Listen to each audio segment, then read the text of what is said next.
Hello ನಮಸ್ತೆ ಸ್ನೇಹಿತರೆ, ಹೇಗಿದ್ದೀರಾ? ಎಲ್ಲರೂ ಚೆನ್ನಾಗಿದ್ದೀರಾ ಅಂತ ಭಾವಿಸ್ತಾ ಇವತ್ತಿನ ಈ ಒಂದು ವಿಡಿಯೋನ ಸ್ಟಾರ್ಟ್ ಮಾಡ್ತಾ ಇದ್ದೀನಿ. ಸೊ ಏನಪ್ಪ ಅಂತೇಳಿ ಗೃಹಲಕ್ಷ್ಮಿ ಯೋಜನೆಯ ಬಗ್ಗೆ ಒಂದು ಅಪ್ಡೇಟ್ನ ತೊಗೊಂಬಂದಿದ್ದೀನಿ. ಸೊ ಇವ್ರು ಬರ್ತಾರೆ, ಗೃಹಲಕ್ಷ್ಮಿ ಬಗ್ಗೆ ಅಪ್ಡೇಟ್ ಕೊಡ್ತಾರೆ, ಸುಮ್ಮನೆ ವಿಡಿಯೋ ಮಾಡೋಕ್ಕೆ ಏನೋ ಟಾಪಿಕ್ ಇಲ್ಲ, ಗೃಹಲಕ್ಷ್ಮಿ ಅಂತ ಹೇಳ್ತಾರೆ ಅಂತ ನಿಮ್ಗೆ ಅನಿಸಿರ್ಬೋದು.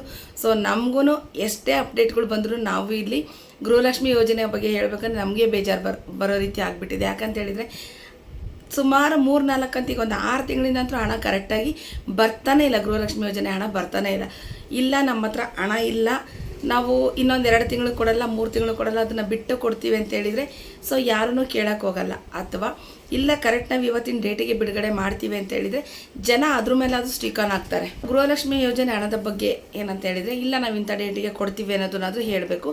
ಬಟ್ ಅದನ್ನು ಹೇಳ್ತಾ ಇಲ್ಲ. ಏನಂತ ಹೇಳಿದರೆ ಇವತ್ತು ಕೊಡ್ತೀವಿ, ವರಮಹಾಲಕ್ಷ್ಮಿಯಿಂದ ಹೇಳ್ಕೊಂಡು ಬಂದರು, ಅದಾದಮೇಲೆ ಗೌರಿ ಗಣೇಶ ಹಬ್ಬಕ್ಕೆ ಅಂತ ಹೇಳಿದರು.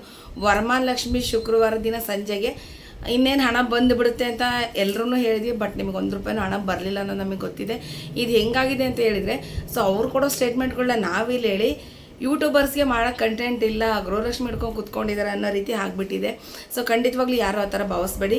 ನಮಗೇನು ಸರ್ಕಾರದಿಂದ, ಅದರಲ್ಲೂ ಎಸ್ಪೆಷಲಿ ನನ್ನ ಚಾನಲಲ್ಲಿ ಸರ್ಕಾರದಿಂದ ನಮಗೆ ಏನು ನೋಟಿಫಿಕೇಷನ್ ಬಂದಿರುತ್ತಲ್ವ ಸೊ ಅದನ್ನು ಮಾತ್ರ ನಾವಿಲ್ಲಿ ಹಂಚ್ಕೊಳ್ಳೋವಂಥದ್ದಾಗಿದೆ. ಸೊ ಇವತ್ತು ಬಂದಿರತಕ್ಕಂಥ ಒಂದು 2 ಅಪ್ಡೇಟ್ ಏನಿದೆ ಅಂತೇಳಿ ನಾನು ಇವತ್ತಿನ ವಿಡಿಯೋದಲ್ಲಿ ತಿಳಿಸ್ಕೊಡ್ತೀನಿ ಸ್ನೇಹಿತರೆ. ಸೊ ಅದಕ್ಕಿಂತ ಮುಂಚೆ ಯಾರೆಲ್ಲ ನನ್ನ ಚಾನಲ್ ಸಬ್ಸ್ಕ್ರೈಬ್ ಮಾಡ್ದಲೇ ನೋಡ್ತಾ ಇದ್ರೆ ಪ್ಲೀಸ್ ಸಬ್ಸ್ಕ್ರೈಬ್ ಮಾಡ್ಕೊಳ್ಳಿ ಅಂತ ಹೇಳ್ತೀನಿ. ಸೊ ಅದೇ ರೀತಿಯಾಗಿ ಯಾರಾದರೂ ವಿಡಿಯೋ ಎಡಿಟಿಂಗ್ ಅಥವಾ ನಾವು ಯೂಟ್ಯೂಬಿಂದ ಹೀಗೆ ಹಣ ಮಾಡಬೇಕು ಅನ್ನೋದನ್ನ ಕಲಿಬೇಕು ಅನ್ನೋ ಆಸಕ್ತಿ ನಿಮಗಿತ್ತು ಅಂತ ಹೇಳಿದರೆ ಕೇಂದ್ರ ಸರ್ಕಾರದಿಂದ ಬಂದು ಯೂಟ್ಯೂಬ್ ತರಬೇತಿಯನ್ನು ಕೊಡ್ತಾ ಇದ್ದಾರೆ. ನನ್ನ ಲಾಸ್ಟ್ ವಿಡಿಯೋನ ನೋಡಿ, ಅದರಲ್ಲಿ ನಿಮಗೆ ಸಂಪೂರ್ಣ ಮಾಹಿತಿ ಇದೆ. ಸೊ ಇವಾಗ ಏನಪ್ಪ ಅಂತ ಹೇಳಿದರೆ ಗೃಹಲಕ್ಷ್ಮಿ ಬಗ್ಗೆ ಏನು ಅಪ್ಡೇಟ್ ಅಂತ ಹೇಳಿದರೆ ಸುಮಾರು 2 ಲಕ್ಷಕ್ಕಿಂತ ಅಧಿಕ ಜನರ ಒಂದು ಗೃಹಲಕ್ಷ್ಮಿ ಯೋಜನೆಯನ್ನು ಕ್ಯಾನ್ಸಲ್ ಮಾಡಿದ್ದಾರೆ. ಅಂದರೆ ಗೃಹಲಕ್ಷ್ಮಿ ಯೋಜನೆಯಿಂದ ಹೊರಗಡೆ ತೆಗೆದಿದ್ದಾರೆ. ಕಾರಣ ಏನು ಅಂತ ಹೇಳಿದರೆ ನಿಮಗೆಲ್ಲರಿಗೂ ಗೊತ್ತಿದೆ. ಗೃಹಲಕ್ಷ್ಮಿ ವಿಚಾರದಲ್ಲಿ ಅಥವಾ ರೇಷನ್ ಕಾರ್ಡ್ ವಿಚಾರದಲ್ಲಿ ಎಲ್ಲರೂ ಸ್ವಲ್ಪ ಅಲರ್ಟ್ ಆಗಿರಿ, ನಿಮ್ಮ ಒಂದು ಸ್ಟೇಟಸ್ಗಳನ್ನ ಚೆಕ್ ಮಾಡ್ಕೊತಾ ಇರಿ ಅಂತ ನನ್ನ ಪ್ರತಿ ವಿಡಿಯೋದಲ್ಲೂ ನಾನು ಹೇಳ್ತಾ ಬಂದಿದ್ದೀನಿ ಸ್ನೇಹಿತರೆ. ಸೊ ಇವಾಗ ಇವರು ಕ್ಯಾನ್ಸಲ್ ಮಾಡಿರೋದು ಕಾರಣ ರೀಸನ್ ಏನು ಅಂತ ಹೇಳಿದರೆ ಅವ್ರ ಹತ್ರ APL ಇಲ್ಲ, BPL ಇಲ್ಲ, ರೇಷನ್ ಕಾರ್ಡ್ ವಿಚಾರಕ್ಕೆ ಅವರು ಗೃಹಲಕ್ಷ್ಮಿ ಯೋಜನೆಯಲ್ಲಿ 2 ಲಕ್ಷಕ್ಕಿಂತ ಅಧಿಕ ಫಲಾನುಭವಿಗಳನ್ನು ಗೃಹಲಕ್ಷ್ಮಿ ಯೋಜನೆಯಿಂದ ಹೊರಗಡೆ ಇಟ್ಟಿಲ್ಲ. ಕಾರಣ ಇಷ್ಟೇ, ಅವರು ಬಂದು ಟ್ಯಾಕ್ಸ್ ಪೇಯರ್ ಆಗಿದ್ದಾರೆ ಅನ್ನೋ ಒಂದು ರೀಸನ್ನಿಗೆ 2 ಲಕ್ಷಕ್ಕಿಂತ ಅಧಿಕ ಒಂದು ಗೃಹಲಕ್ಷ್ಮಿ ಮಹಿಳೆಯರನ್ನ ತೆಗೆದಿದ್ದಾರೆ, ಈ ಒಂದು ಯೋಜನೆಯಿಂದ ತೆಗೆದಿದ್ದಾರೆ. ಅವರಿಗೆ ಯಾವುದೇ ರೀತಿ ಹಣ ಬರೋದಿಲ್ಲ. ಸೊ ದಯವಿಟ್ಟು ಎಲ್ಲರೂ ನಿಮಗೆ ಯಾರಿಗೆ 19ನೇ ಕಂತು ಬಂದಿಲ್ಲ, 20 ಬಂದಿಲ್ಲ, 21 ಬಂದಿಲ್ಲ ಅಂತ ಹೇಳ್ತೀರಾ, ಸೊ ದಯವಿಟ್ಟು ನಿಮ್ಮ ಸ್ಟೇಟಸ್ಗಳನ್ನ ಚೆಕ್ ಮಾಡ್ಕೊಳ್ಳಿ. ನಿಮ್ಮ ಸ್ಟೇಟಸ್ ಏನಿದೆ ಅನ್ನೋದನ್ನ ತಿಳ್ಕೊಂಡು ಮುಂದಿನ ಕಂತುಗಳು ಬರುತ್ತಾ ಇಲ್ವ ಅನ್ನೋದನ್ನ ನೀವು ಡಿಸೈಡ್ ಮಾಡ್ಬೋದು. ಸೊ ನಾವು ತುಂಬ ಜನರಿಗೆ ಹೇಳಿದ್ದೀವಿ. ಸೊ ನಿಮಗೆ ಯಾವ್ದಾದ್ರು ಕಂತುಗಳು ಬಂದಿಲ್ಲ ಅಂತ ಹೇಳಿದ್ರೆ ನಮಗೆ ಕಮೆಂಟಲ್ಲಿ ತಿಳಿಸಿ. ಸೊ ಅದ್ರ ಮೇಲೆ ನಾವು ಬೇರೆ ರಿಸರ್ಚ್ನ ಮಾಡಿ ಯಾರ್ದು ಏನಾಗಿದೆ ಅಂತ ತಿಳ್ಕೊಂಡು ಹೇಳಲಿಕ್ಕೆ ಅನುಕೂಲ ಆಗುತ್ತೆ ಅಂತ ಹೇಳ್ತೀವಿ. ಸೊ ತುಂಬ ಜನ ಏನು ಮಾಡ್ತಾರೆ, ಇವ್ರಿಗೆ ಕಮೆಂಟ್ ಹಾಕ್ಬಿಟ್ರೆ ಇವರೇ ದುಡ್ಡು ಕೊಡಿಸ್ತಾರೆ ಅಂತ ಕೇಳ್ತಾರೆ. ಖಂಡಿತವಾಗ್ಲೂ ನಾವು ದುಡ್ಡು ಕೊಡಿಸೋದಿಲ್ಲ, ನಾವು ಸರ್ಕಾರದವರಲ್ಲ. ನೀವೇನು ಕಮೆಂಟ್ ಹಾಕ್ತೀರಾ ಅದರಿಂದ ನಾವು ವಿಡಿಯೋ ಮಾಡೋದ್ರಿಂದ ಆ ಒಂದು ವಿಡಿಯೋ ಸರ್ಕಾರಕ್ಕೆ ತಲುಪುತ್ತೆ ಅನ್ನೋದು ನಮ್ಮ ಅಭಿಪ್ರಾಯ ಆಗಿದೆ. ಸೊ ಇದು ಫಸ್ಟ್ ಅಪ್ಡೇಟ್ ಆಯಿತು. ನೆಕ್ಸ್ಟ್ 2ನೇ ಅಪ್ಡೇಟ್ ಏನಂತ ಹೇಳಿದರೆ ಸೊ ಲಕ್ಷ್ಮೀ ಹೆಬ್ಬಾಳ್ಕರ್ ಮೇಡಮ್ ಅವರು ಒಂದು ಸ್ಟೇಟ್ಮೆಂಟನ್ನು ಕೊಟ್ಟಿದ್ದಾರೆ. ಏನಂತ ಹೇಳಿದರೆ ನಾವು ಇನ್ನೊಂದು ವಾರದಲ್ಲಿ ಅಂತ ಹೇಳಿದರು. ಸೊ ಇವಾಗ 7ನೇ ತಾರೀಕಿಂದ 9ನೇ ತಾರೀಕು ಒಳಗಡೆ ನಾವು 22, 23ನೇ ಕಂತಿನ ಹಣವನ್ನು ಬಿಡುಗಡೆ ಮಾಡ್ತೀವಿ ಅನ್ನೋ ಒಂದು ಸ್ಟೇಟ್ಮೆಂಟನ್ನು ಕೊಟ್ಟಿದ್ದಾರೆ. ಸೊ 22, 23 ಅಂತ ನಾವು ಹೇಳ್ತಾ ಇದ್ದೀವಿ. ಬಟ್ ಅವ್ರ ಪ್ರಕಾರ ಅವರು 2 ಕಂತನ್ನು ಎಗರಿಸೋ ರೀತಿಯಾಗಿ ಸ್ಟೇಟ್ಮೆಂಟ್ನ ಕೊಡ್ತಾ ಇದ್ದಾರೆ. ಬಟ್ ಜನರ ಪ್ರಕಾರ ಇನ್ನು 3-4 ಕಂತು ಬರೋದಿದೆ, ಅವ್ರ ಪ್ರಕಾರ ಇನ್ನು 1 ಕಂತು ಮಾತ್ರ ಬರೋದಿದೆ. ಸೊ ಇದು ಯಾವ ರೀತಿಯ ಲೆಕ್ಕಾಚಾರ ಅನ್ನೋದು ನಮಗೆ ಖಂಡಿತವಾಗ್ಲೂ ಗೊತ್ತಿಲ್ಲ. ಬಟ್ ಬರೋ ಹಣನಾದರೂ ಬಿಡುಗಡೆ ಆಗಲಿ, ಅದಾದಮೇಲೆ ಅವರಿಗೂ ಲೆಕ್ಕ ಸಿಗುತ್ತಾ ಅಥವಾ ನಮ್ಮ ಜನರು ಅವ್ರನ್ನ ಕೇಳ್ತಾರೆ ಅನ್ನೋದನ್ನು ನೋಡಬೇಕಾಗಿದೆ.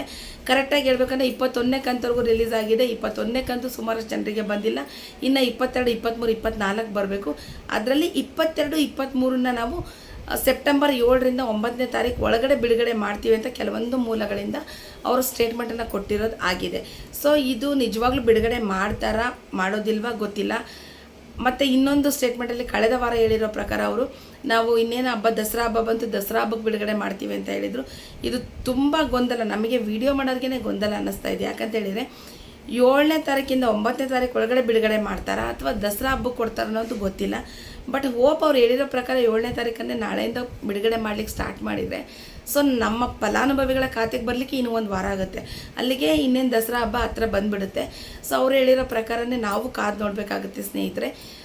ಸೊ ಯಾರೆಲ್ಲ ಈ ಒಂದು ವಿಡಿಯೋನ ನೋಡಿದ್ದೀರಾ, ಸೊ ನಿಮ್ಮ ಗೃಹಲಕ್ಷ್ಮಿ ಯೋಜನೆದಾಗಿರ್ಬೋದು ಅಥವಾ ರೇಷನ್ ಕಾರ್ಡ್ದಾಗಿರ್ಬೋದು ಸ್ಟೇಟ್ಮೆಂಟನ್ನು ಚೆಕ್ ಮಾಡ್ಕೊಳ್ಳಿ. ನಿಮ್ಮೊಂದು ಸ್ಟೇಟಸ್ ಏನಿದೆ ಅನ್ನೋದನ್ನು ಚೆಕ್ ಮಾಡ್ಕೊಳ್ಳಿ. ಎಷ್ಟು ಕಂತಿಂದ ಹಣ ಬಂದಿದೆ ಬಂದಿಲ್ಲ ಅನ್ನೋದನ್ನು ದಯವಿಟ್ಟು ಚೆಕ್ ಮಾಡ್ಕೊಳ್ಳಿ, ಕಮೆಂಟಲ್ಲಿ ತಿಳಿಸಿ. ಸೊ ನಮಗೂ ಹೆಲ್ಪ್ ಆಗುತ್ತೆ. ಸುಮಾರು 2 ಲಕ್ಷಕ್ಕಿಂತ ಅಧಿಕ ಜನರದ್ದು ಕ್ಯಾನ್ಸಲ್ ಆಗಿದೆ. ಅದು ನಿಮ್ಮದು ಆಗಿರ್ಬೋದು, ನಿಮ್ಮ ಪಕ್ಕದ ಮನೆಯವ್ರದ್ದು ಆಗಿರ್ಬೋದು, ಅಥವಾ ನಮ್ಮ ಮನೆಗಳಲ್ಲಾಗಿರ್ಬೋದು. ಸೊ ಇದು ಯಾರಿಗೂ ಮೆಸೇಜ್ ಮುಖಾಂತರ ಅಂತೂ ಖಂಡಿತವಾಗ್ಲೂ ಬರೋದಿಲ್ಲ. ನೀವು ಸ್ಟೇಟಸ್ನ ಚೆಕ್ ಮಾಡ್ಕೊಂಡಾಗ ಮಾತ್ರ ಗೊತ್ತಾಗುತ್ತೆ. ಸೊ ದಯವಿಟ್ಟು ಚೆಕ್ ಮಾಡ್ಕೊಳ್ಳಿ. ಸೊ ಇನ್ನು 2 ದಿನದಲ್ಲಿ ಹಣ ಬಿಡುಗಡೆ ಮಾಡ್ತೀವಿ ಅಂತ ಹೇಳಿದ್ದಾರೆ. ಕಾದು ನೋಡೋಣ ಹಣ ಬರುತ್ತಾ ಬರಿಲ್ವಾ ಅಂತ ಹೇಳ್ಬಿಟ್ಟು. ಸೊ ಹಂಗೇನಾದ್ರೂ ಹಣ ಬಿಡುಗಡೆ ಆಗಿತ್ತು, ಅವರು ಬಿಡುಗಡೆ ಮಾಡಿದ್ದೀವಿ ಅಂತ ಹೇಳೋದಾದರೆ ಖಂಡಿತ ಅದ್ರ ಬಗ್ಗೆ ನಾನು ಇನ್ನೊಂದು ವಿಡಿಯೋನ ಅಪ್ಲೋಡ್ ಮಾಡ್ತೀನಿ ಸ್ನೇಹಿತರೆ. ಸೊ ಹೋಪ್ ಯಾರೆಲ್ಲ ಈ ಒಂದು ವಿಡಿಯೋನ ನೋಡಿದ್ದೀರೋ ಪ್ಲೀಸ್ ಸಬ್ಸ್ಕ್ರೈಬ್ ಮಾಡಿ, ಲೈಕ್ ಮಾಡಿ, ಸಪೋರ್ಟ್ ಮಾಡೋದನ್ನ ಮರಿಬೇಡಿ ಅಂತ ಹೇಳ್ತೀನಿ. Thank you very